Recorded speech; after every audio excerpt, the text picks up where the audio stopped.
My wife came through the door and said, "I'm scheduling a reversal. My ex wants a baby with me." Assuming I'd be the one up at night with bottles and bills, I answered, "Follow your heart." Then I filed for divorce and put protections on our shared funds, and her attorney rang me 2 hours after the surgery. My name is Jason Miller, and I truly believed our marriage, 13 years wed, 15 together, was poured in concrete, with no kids as our day one pact. 5 years and she had the procedure to make it permanent.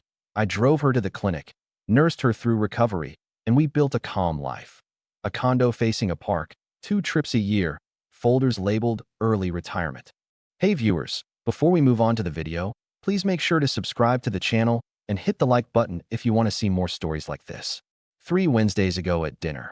Pasta, tomato salad, the balcony floor doing its usual creak. Lauren twirled her fork, set it down, and said, "Blake messaged me. He wants a child with me." I said, "And you're telling me this because..." And she said, "Because I'm considering a reversal. I want to try." The fork stalled halfway to my plate. I said, "Come again," and she said, "He realized he made a mistake. We've been writing for a couple of months. He wants a family." I said, "You've been messaging your ex for months," and she added, "Just catching up, nothing physical." I asked, "So you want to leave me for Blake?" And she said, "No. Blake's between projects. He can't afford this alone, but we can. We could raise the child together."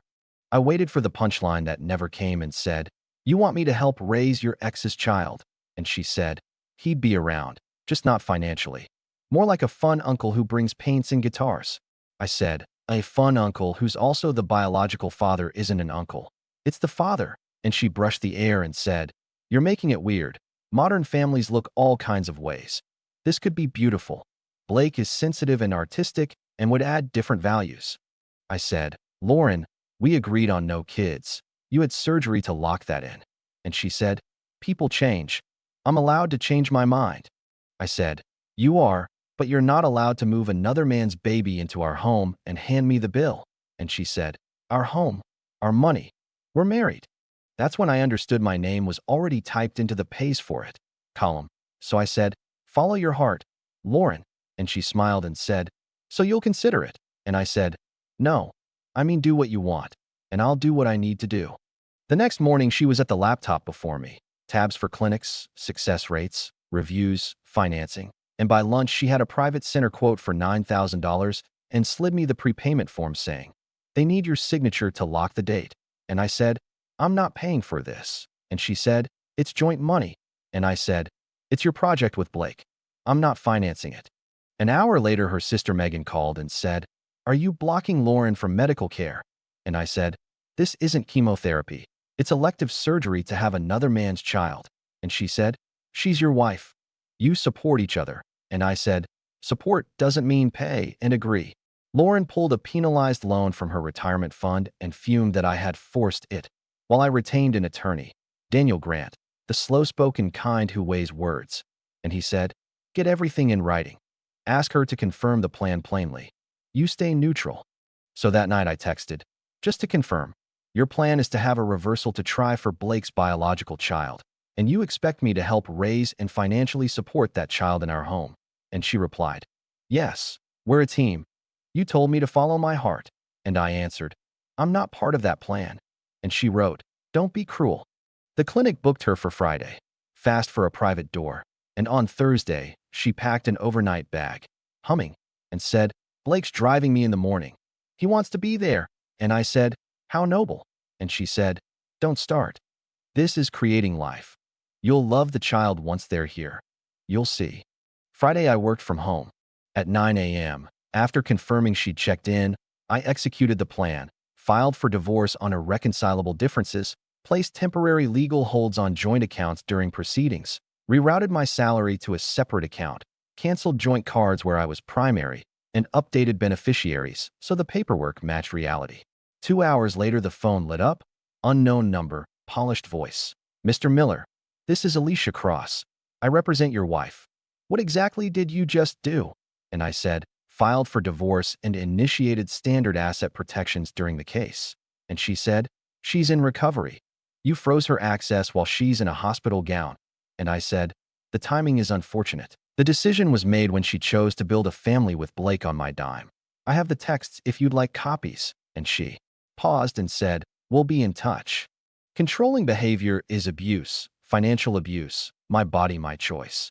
Those were the slogans on Lauren's post, and the comments were split, her friends circling wagons while mine read between the lines, with my buddy Max, teeth dropping. Didn't she choose the path back to her ex? And the post vanishing minutes later after someone asked, wait, is this about Blake, the guy who ditched you for a 22-year-old? 2 weeks after the surgery, the legal war kicked off. She put Alicia Cross on retainer full-time, and they opened with a shopping list. 5 years of alimony, the house, half my retirement, reimbursement for the reversal, and future child support for children that do not exist. Daniel Grant actually chuckled, told me it was creative, and we countered with a clean break. Standard division, no alimony because she's employed, and she keeps her penalized loan, to which Alicia fired back with accusations of financial manipulation and reproductive coercion, which was rich considering she'd just had surgery to reproduce with someone else. Mediation got set for Thursday at 2 p.m. in our lawyer's conference room, and Lauren arrived with Blake in tow, declaring, he's here for emotional support, and the mediator asked, is there any legal reason for Mr. Harmon to attend? And she said, he's my partner now. And I asked, since when? Since I refused to bankroll another man's child. And Alicia said, my client was forced to seek support elsewhere when Mr. Miller withdrew all financial and emotional support. And I said, I withdrew support for funding another man's children. Small distinction. We looped for 2 hours while Lauren insisted she needed the house for the babies. And I asked, what babies? And she said, we're trying. They'll exist. And Blake nodded like a dashboard bobble until the mediator turned to her and said, Mrs. Miller, are you planning to have children with Mr. Harmon while seeking support from Mr. Miller? And Lauren said, children deserve support regardless of biology. And the mediator said, then perhaps Mr. Harmon should provide it. And Blake offered, I'm an artist. My work isn't about money, which landed exactly as you'd imagine.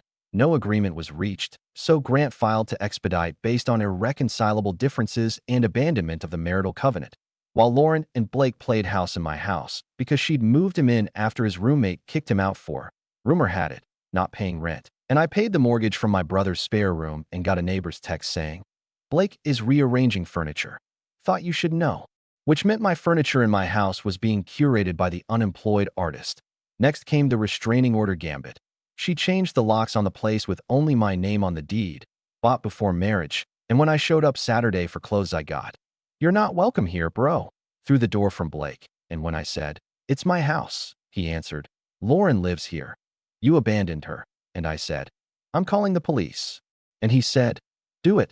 Tell them how you financially abused her. The officers arrived, looked tired, listened, and said, sir, it's a civil matter. Handle it in court.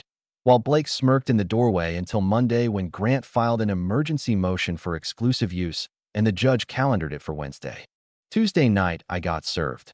Lauren alleged harassment, threats to Blake, financial control, and that I was preventing her from starting a family. And Grant said it was textbook positioning to fix residence and paint me as the aggressor. Wednesday's hearing was a circus. Lauren wore a maternity dress, palm resting theatrically on a flat stomach, and Alicia argued, he's economically terrorizing a woman pursuing her maternal destiny, while Grant laid out the deed showing my sole ownership, texts, naming Blake and the baby plan, bank records of her $10K retirement loan, and the neighbor's footage of Blake moving in. The judge asked, Mrs. Miller, are you pregnant? And she said, not yet, hopefully soon, with Mr. Harmon's child. And the judge asked, while married to Mr. Miller? And she said, he abandoned me by refusing to raise another man's children. And after a silence, the court denied the restraining order, granted me exclusive residence, and gave them 48 hours to vacate.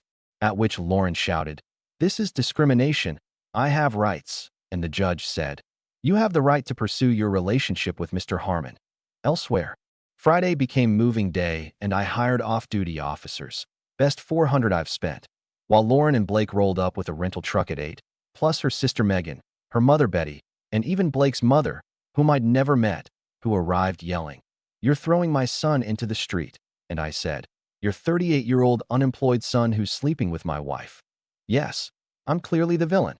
And as they hauled boxes, Lauren performed tears for the cameras, and Blake, tried to lift my flat screen until a cop stepped forward and said, "Sir, put the TV down." And he did.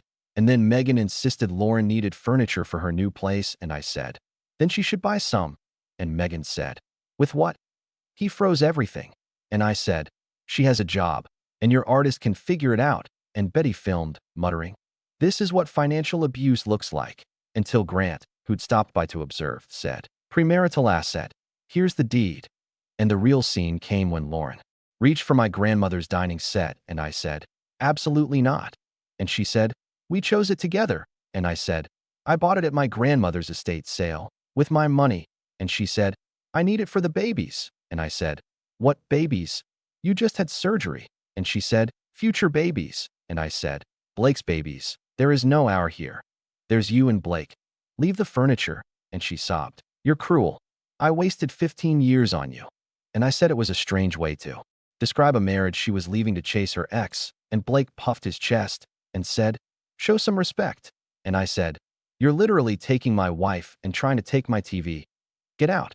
And by 2, the truck rolled off half empty, because most of what they wanted was mine. And Lauren's parting shot was, "You'll regret this when you die alone." And I said, "Better than raising Blake's kids."